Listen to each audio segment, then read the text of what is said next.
क्रांतीचा आणि शांतीचा संदेश देणारे तथागत सिद्धार्थ गौतम बुद्ध, मृत्यूच्या मैदानात आणि मर्दाच्या मनगटानं अवघ स्वराज्य स्थापन करणारे छत्रपती शिवाजी महाराज, काळ्या छातीवरी अभिमानाची दरी कोरणारे विठू माझा लेकरू वाळासंगे गोपाळांचा मेळा असे म्हणणाऱ्या संतांची संतभूमी, तुम्ही या जातीवादीच्या विरोधात दंड डोपटून बंड पुकारणारे महामानव ज्योतिबा फुले, भारतीय राज्यघटनेचे शिल्पकार बोधिसत्व परमपूज्य महामानव डॉक्टर बाबासाहेब आंबेडकर, माता भीमाई, माता रमाई, माता सावित्री, माता अहिल्याई, माता जिजाई या सर्व महापुरुषांना व या सर्व महामातांना मी पूर्वापगारे सर्वप्रथम अभिवादन करून मी माझ्या भाषणास सुरुवात करते.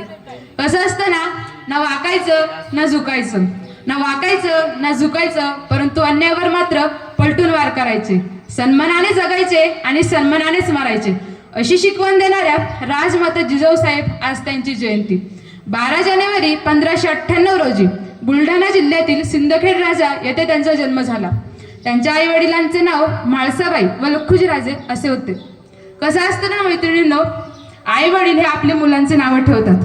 त्याचप्रमाणे जिजाऊंचं नाव कसं ठेवलं तर जिजाऊ या शब्दामध्ये 3 अक्षर येतात. जी म्हणजे जिंकण्याचा, जा म्हणजे जागृती, जिज्ञासा व जागृती ज्याच्याकडे आहे त्याचा उ म्हणजे उत्कर्ष असा त्याचा अर्थ होतो. थोर स्वराज्य संकल्पक छत्रपती शिवाजी महाराजांचा जन्म या जिजाऊंपोटी झाला. तर छत्रपती शिवाजी महाराजांचं नाव कसं ठेवलं तर शी म्हणजे शिका, वा म्हणजे वागा, व जर शिकल्याप्रमाणे वागलात तरच तुम्ही जिंकणार आहात याचा खरा अर्थ म्हणजे शिवाजी. मैत्रिणींनो, आई म्हणजे काय? आई या शब्दाचा वापर आपण बऱ्याचदा करतो. आई म्हणजे काय? कसं असतं ना, एखादी गोष्टीची किंमत आपल्याला जोवर कळत नाही जोवर ती गोष्ट आपल्यापासून दूर जात नाही. आई देखील एक मनुष्य असते आणि तिला देखील स्वतःचे आयुष्य असते. आई देखील एक मनुष्य असते आणि तिला देखील स्वतःचे आयुष्य असते. अरे तुडवली तर नागिन होते आणि भिनसली तर वाघीण होते.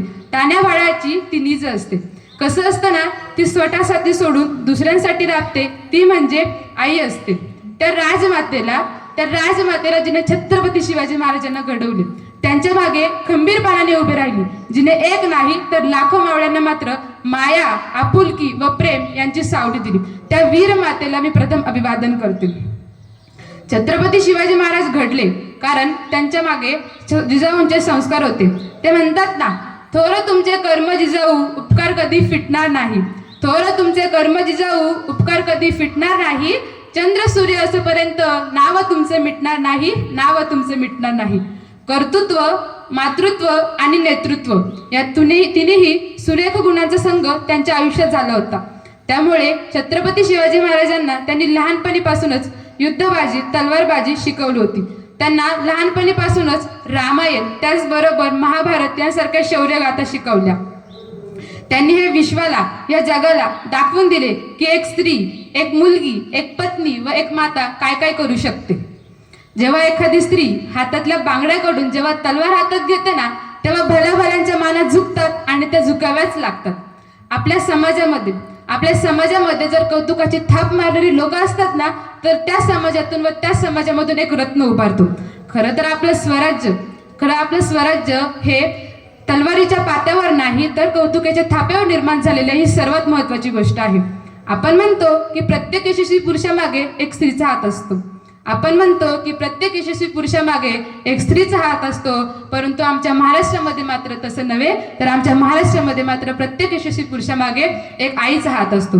छत्रपती शिवाजी महाराज घडले कारण ते शौर्यवान होते. त्यांच्याकडे अजून एक महत्वाची गोष्ट म्हणजे त्यांची मनशक्ती ही प्रबळ होती. जिजाऊंचे संस्कार होतेच. ते म्हणतात ना, संस्कार असले ना कुठलीही गोष्ट आपल्याला अवघड जात नाही. आपल्या आयुष्याची सुरुवात व आपल्या आयुष्याचा शेवट हा संस्कारावरच झाला पाहिजे. दुसरी महत्वाची गोष्ट म्हणजे संयम आणि धीर, आणि तिसरी महत्वाची गोष्ट म्हणजे नियोजन. आपल्या आयुष्यामध्ये जर नियोजन असले ना तर कुठलीही गोष्ट सहज शक्य होते. परंतु आजकालच्या मुलांचे होते काय?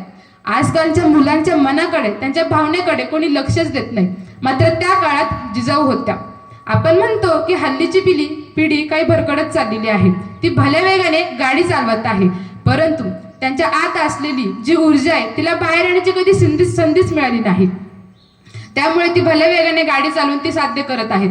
मुलगी घरात मोठ्याने बोलायला लागली की समजून जा, तिला संवाद साधण्यासाठी कोणीच उरलेले नाहीये. आज कित्येक पालक मुलांना घेऊन बसतात तर कित्येक पालक मुलांना घेऊन बसत नाही. मात्र आमच्या पालकांचे आम्हाला 2च प्रश्न असतात, मार्क किती वाढले आणि बाकीचे मार्क कुठे गेले.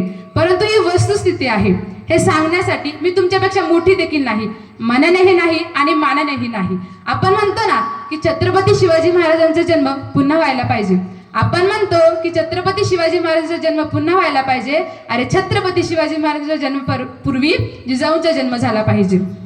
काही लोकांचे लढण्याचे हेतू दोनच असतात, एक जिंकण्यासाठी आणि एक पराभव टाळण्यासाठी.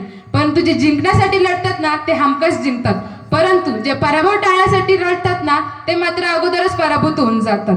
जर त्या काळात जिजाऊंनी व छत्रपती शिवाजी महाराजांनी स्वतःचा विचार केला असता तर आज स्वराज्य उभे राहिले नसते.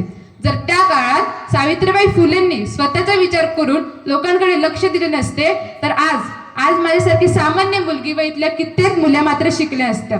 त्या फक्त चूल आणि मूल यातच गुरफटल्या असत्या. त्या काळात जर डॉक्टर बाबासाहेब आंबेडकरांनी भारताचे संविधान तयार केले नसते तर काय झाले असते आपल्या देशाचे. शेवटी या थोर जिजाऊ 17 जून 1674 रोजी आपल्या जनतेला दुःख सागरात लुटून अनंतात विलीन झाल्या. एवढे बोलून मी माझे 2 शब्द थांबवते. जय हिंद, जय भारत.